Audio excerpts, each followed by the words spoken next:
누가복음 7장.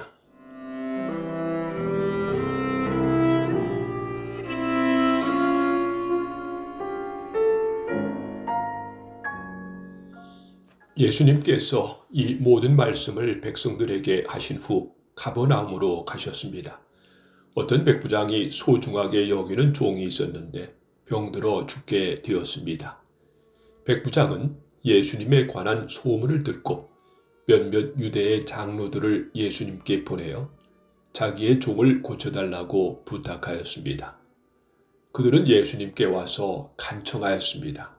이 사람은 선생님께서 부탁을 들어주어도 될 만한 사람입니다. 이 사람은 우리 민족을 사랑합니다. 그는 우리에게 휘당을 지어 주었습니다. 예수님께서 그들과 함께 가셨습니다. 예수님께서 백부장의 집 가까이에 이르렀을 때 백부장이 친구들을 보내 예수님께 말하였습니다. 주님, 수고하실 필요가 없습니다. 저는 선생님을 집에 모실 만한 자격이 없습니다. 그래서 제가 주님께 나올 자격도 없다고 생각했습니다. 말씀만 하십시오. 그러면 제 종이 나을 것입니다. 저도 다른 사람 아래에 있고 제 밑에도 부하들이 있습니다. 제가 이 사람들어 가라 하면 가고 저 사람들어 오라 하면 옵니다. 또 제 종에게 이것을 하라 하면 그대로 합니다. 예수님께서 이 말을 들으시고 놀라시며 따라오던 사람들에게 말씀하셨습니다. 내가 너에게 말한다. 이스라엘에서도 이처럼 큰 믿음을 본 적이 없다. 백부장이 보냈던 사람들이 집으로 돌아가 보니 그 종이 나아 있었습니다. 조금 뒤에 예수님께서 나인이라는 마을로 가셨습니다. 제자들과 많은 사람들도 예수님을 따라 함께 갔습니다. 예수님께서 성문 가까이 이르렀을 때 죽은 사람이 실려 나오고 있었습니다. 그는 과부의 하나밖에 없는 아들이었습니다. 마을 사람들이 그 과부와 함께 있었습니다. 주께서 그를 보시고 불쌍하게 여기셨습니다. 예수님께서 아이의 어머니에게 말씀하셨습니다. 울지 마라. 그리고 관에 손을 대시니 관을 메고 가던 사람들이 걸음을 멈추었습니다. 예수님께서 말씀하셨습니다. 소년아, 내가 네게 말한다. 일어나라. 그러자 죽었던 사람이 일어나 앉아서 말하기 시작하였습니다. 예수님께서 그를 어머니에게 보냈습니다. 사람들이 모두가 두려움에 휩싸였습니다. 사람들은 하나님께 영광을 돌렸습니다. 위대한 예언자가 우리 가운데 나타났다. 하나님께서 당신의 백성들을 돌보아 주셨다. 예수님에 대한 이 이야기는 온 유대와 그 근방에 두루 퍼져나갔습니다. 요한의 제자들이 이 모든 소식을 요한에게 알렸습니다. 요한은 제자 가운데 두 사람을 불렀습니다. 그리고 주님께 그들을 보내어 선생님이 오실 그분이십니까? 아니면 우리가 다른 사람을 기다려야 합니까? 라고 물어보게 하였습니다. 그 사람들이 예수님께 와서 말했습니다. 세례자 요한이 우리들에게 선생님을 뵙고 여쭈어보라고 하였습니다. 선생님이 오실 그분이십니까? 아니면 우리가 다른 사람을 기다려야 합니까? 그때 예수님께서 질병과 고통과 악한 영에 시달리는 많은 사람들을 고쳐주셨습니다. 또 보지 못하는 사람들도 볼 수 있게 하셨습니다. 예수님께서 요한의 제자들에게 말씀하셨습니다. 가서 요한에게 너희들이 보고 들은 것을 알려라. 보지 못하는 사람이 보고 다리를 저는 사람이 걷고 문둥병 환자가 깨끗해지며 듣지 못하는 사람이 듣고 죽었던 자가 살아나며 가난한 사람들에게 복음이 전파된다고 하여라. 나를 의심하지 않는 사람은 복이 있다. 요한의 심부름을 왔던 사람들이 떠나가자 예수님께서 사람들에게 요한에 대해 말했습니다. 너희는 무엇을 보려고 광야에 나갔느냐? 바람에 흔들리는 갈대냐? 아니면 무엇을 보러 나갔느냐? 화려한 옷을 입은 사람들이냐? 멋지고 호사스러운 옷을 입고 호화롭게 사는 사람은 궁전에 있다. 그러면 너희는 무엇을 보려고 나갔느냐? 예언자냐? 그렇다. 내가 너에게 말한다. 예언자보다 더 위대한 사람이다. 이 사람은 성경에 기록된 자이다. 보아라, 내가 네 앞에 사자를 보낸다. 그가 네 길을 너보다 앞서 준비할 것이다. 내가 너에게 말한다. 여자에게서 태어난 사람 중에 요한보다 더 위대한 사람이 없다. 그러나 하나님 나라에서는 가장 작은 자가 요한보다 더 위대하다. 모든 사람들이 또한 세리들이 이 말씀을 듣고 하나님은 의로우시다고 고백했습니다. 이들은 요한의 세례를 받았기 때문입니다. 하지만 바리새파 사람들과 율법학자들은 자신들을 향한 하나님의 계획을 거부하였습니다. 이들은 요한에게서 세례를 받지 않았기 때문입니다. 이 세대의 사람들을 무엇에 비교할 수 있겠느냐? 그들은 무엇과 같은가? 이들은 시장에 앉아 서로 부르며 우리가 너희를 위해 피리를 불어도 너희가 춤추지 않았다. 우리가 울어도 너희가 울지 않았다라고 말하는 아이들과 같다. 세례자 요한이 와서 빵도 먹지 않고 포도주도 마시지 않았다. 그러자 너희들은 저 사람은 귀신이 들렸다라고 말한다. 인자가 와서 먹고 마셨다. 그러자 너희들은 봐, 저 사람은 먹보요 술꾼이며 세리와 죄인의 친구로구나 라고 말한다. 그러나 지혜는 그것을 따르는 자에게 의해서 옳다는 것이 증명된다. 어떤 바리새파 사람이 예수님께 함께 식사를 하자고 권하였습니다. 그래서 예수님께서 그 바리새파 사람의 집에 가셔서 식사 자리에 앉으셨습니다. 그런데 그 마을에 주인이 한 여자가 있었습니다. 예수님께서 바리새파 사람의 집에서 식사하신다는 소식을 듣고 향유병을 가지고 갔습니다. 그는 예수님의 뒤쪽으로 가서 예수님의 발 곁에 서서 울며 눈물로 그의 발을 씻겼습니다. 그리고 자신의 머리카락으로 발을 닦고 입을 맞추고 향유를 부었습니다. 예수님을 초대한 바리새파 사람이 이것을 보고 속으로 생각했습니다. 만일 이 사람이 예언자라면 지금 자신을 만지는 이 여인이 죄인이라는 것을 알았을 것이다. 예수님께서 그에게 대답하셨습니다. 시몬아, 네가 한 말이 있다. 시몬이 대답했습니다. 선생님 말씀하십시오. 어떤 채권자에게 두 사람의 채무자가 있었다. 한 사람은 500데나리온을 빚졌고 다른 사람은 50데나리온을 빚졌다. 이 두 사람이 다 빚을 갚을 수 없어서 채권자가 모두 빚을 없던 것으로 해주었다. 그러면 둘 중에 누가 더 채권자를 고맙게 여기겠느냐? 시몬이 대답했습니다. 더 많은 돈을 면제받은 사람입니다. 예수님께서 시몬에게 말씀하셨다. 네가 옳게 판단했다. 예수님께서 그 여자를 돌아보시며 시몬에게 말씀하셨습니다. 이 여인이 보이느냐? 내가 네 집에 들어왔을 때 너는 나에게 발 씻을 물도 주지 않았다. 그러나 이 여인은 자신의 눈물로 내 발을 적시고 자신의 머리털로 닦아주었다.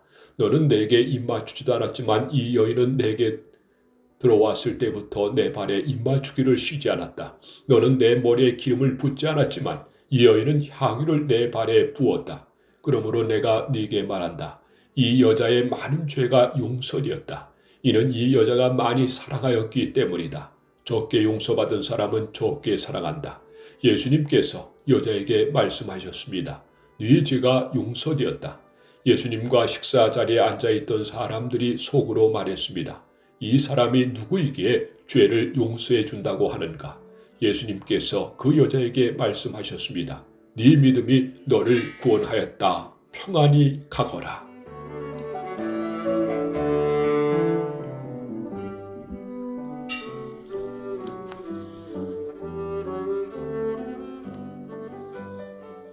누가복음 8장.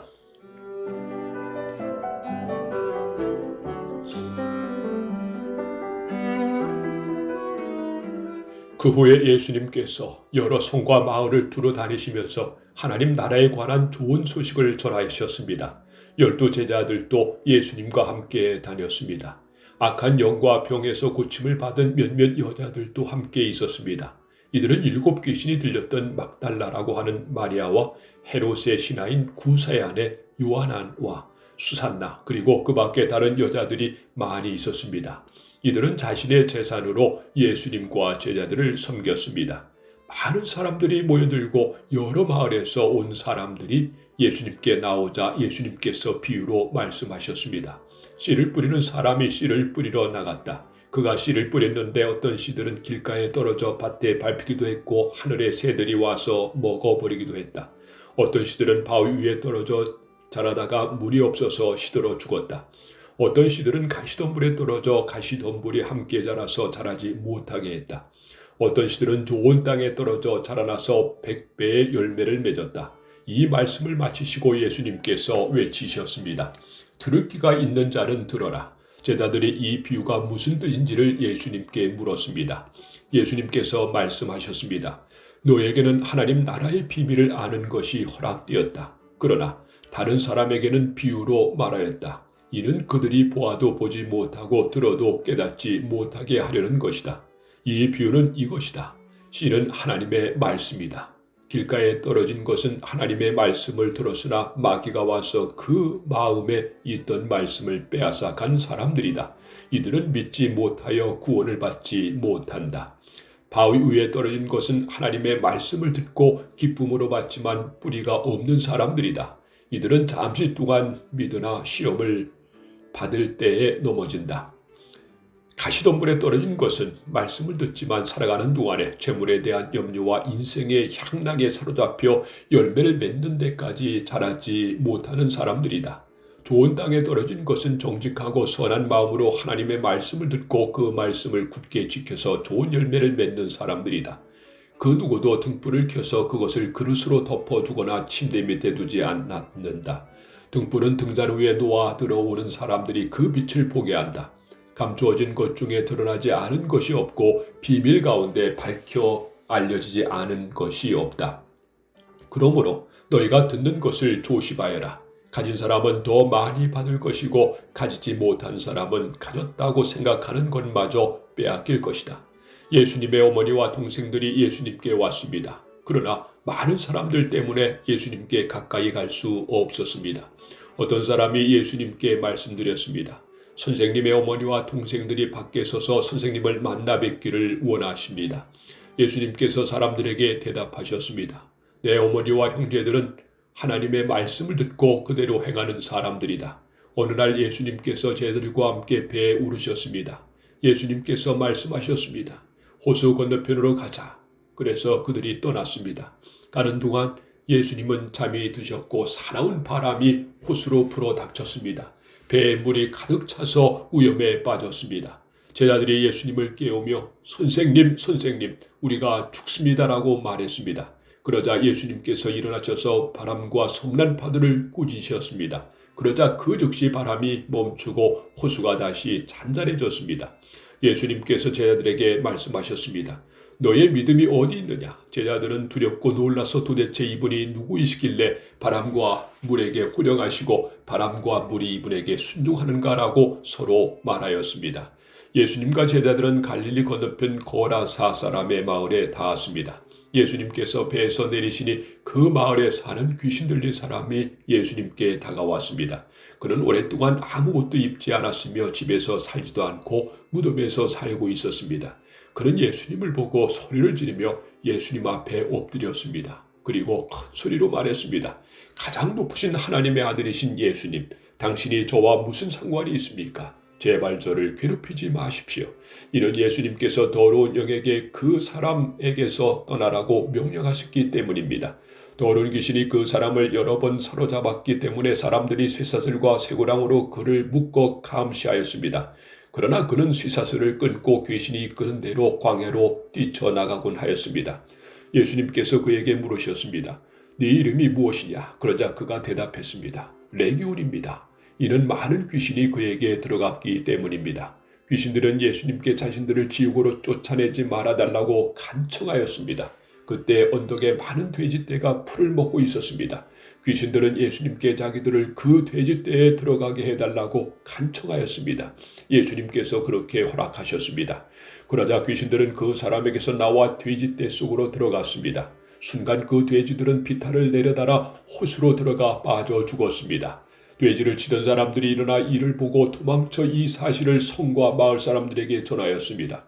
사람들이 일어난 일을 보려고 예수님께 다가갔습니다. 그리고 귀신이 나간 사람들이 옷을 입고 제정신으로 예수님 발 앞에 앉아 있는 것을 보았습니다.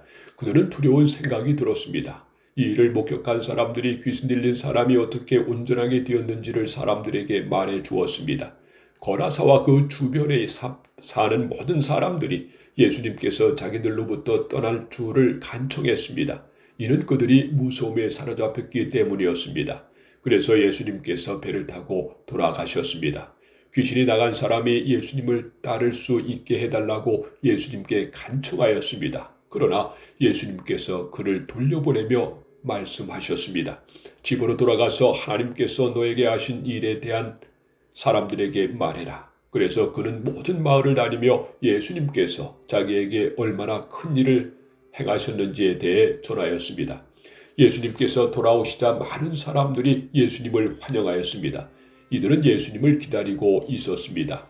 야이로라는 사람이 앞으로 나왔습니다. 그는 희당장이었습니다. 그가 예수님의 발 앞에 엎드려 자기 집으로 와 주실 것을 간청하였습니다. 야이로에게는 12살 된 외동딸이 있었는데 그가 죽어가고 있었습니다. 예수님께서 야이로의 집으로 가시는데 많은 사람들이 예수님께 바짝 붙어서 밀어댔습니다. 그 중에는 12년 동안이나 혈루증을 앓고 있던 여자가 있었습니다. 의사에게 많은 돈을 썼지만 그 누구도 그 병을 고칠 수가 없었습니다. 그가 예수님 뒤로 와서 옷깃을 만졌습니다. 그러자 즉시 피가 그쳤습니다. 예수님께서 말씀하셨습니다. 누가 나를 만졌느냐? 사람들은 모두 만지지 않았다고 말했습니다. 베드로가 말했습니다. 선생님, 많은 사람들이 에워싸면서 밀어대고 있습니다. 예수님께서 말씀하셨습니다. 누군가 나를 분명히 만졌다. 내게서 능력이 나간 것을 안다. 숨길 수 없다는 것을 안 그 여자는 떨며 나와 예수님 앞에 엎드렸습니다. 그리고 사람들 앞에서 왜 자기가 예수님을 만졌는지 또 어떻게 즉시 병이 나았는지를 말씀드렸습니다. 예수님께서 그에게 말씀하셨습니다. 딸아, 네 믿음이 너를 구원하였다. 평안히 가거라. 예수님의 말씀이 끝나기도 전에 희당장의 집에서 온 어떤 사람이 희당장에게 말했습니다. 따님이 죽었습니다. 그러니 선생님을 더 이상 괴롭히지 마십시오. 예수님께서 이 말을 들으시고 대답하였습니다. 두려워하지 말고 믿기만 하여라. 그러면 살게 될 것이다. 그 집에 이르러 예수님께서는 베드로와 요한과 야고보 그리고 소년의 아버지와 어머니 외에는 아무도 함께 들어가지 못하게 하셨습니다. 사람들이 소년을 위해 슬피 울고 있었습니다. 예수님께서 울음을 그쳐라. 그는 죽은 것이 아니라 자고 있다라고 말씀하셨습니다. 그러자 사람들이 예수님을 비웃었습니다. 그것은 소녀가 죽었다는 것을 알고 있었기 때문입니다. 예수님께서 소녀의 손을 잡고 불렀습니다. 아이야, 일어나라. 그러자 영혼이 돌아와서 소녀는 즉시 일어났습니다. 예수님께서 그에게 먹을 것을 주라고 명하셨습니다. 그 소녀의 부모들은 놀랐습니다. 그런데 예수님께서는 일어난 일을 아무에게도 말하지 말라고 지시하셨습니다.